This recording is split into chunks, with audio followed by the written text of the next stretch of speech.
Do you believe that the Second Amendment codified a pre-existing right, or was it a right created by the Constitution?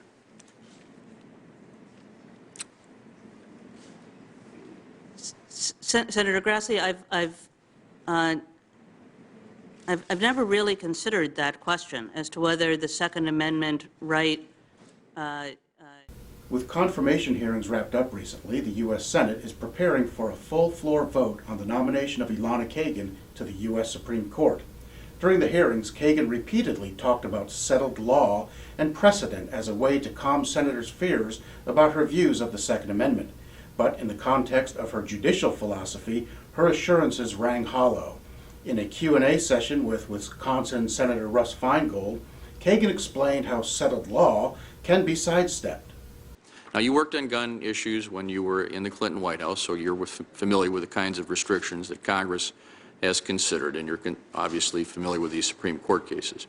Can you give us a sense of how you would approach a challenge to the constitutionality of a law or regulation that restricts gun ownership short of the outright ban and the trigger lock requirement that were overturned in Heller? In other words, how, in your view, should a Supreme Court justice go about deciding whether a law infringes on Second Amendment rights?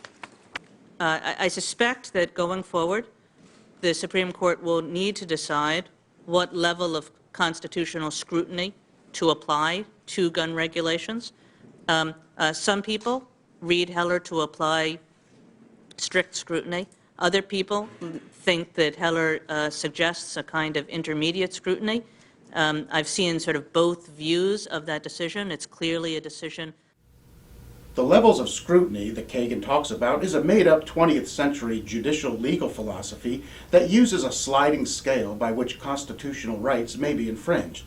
The Founding Fathers made clear that their level of scrutiny was the Constitution and the Bill of Rights. That's why they used words like Congress shall make no law and shall not be infringed. GOA attorney William Olson, who testified at the hearings, explained this viewpoint. Some people who have a philosophy called judicial supremacism, which is to say that they respect what their fellow justices say, they respect what their predecessor justices say, but not so much what the framers said when they wrote the Constitution.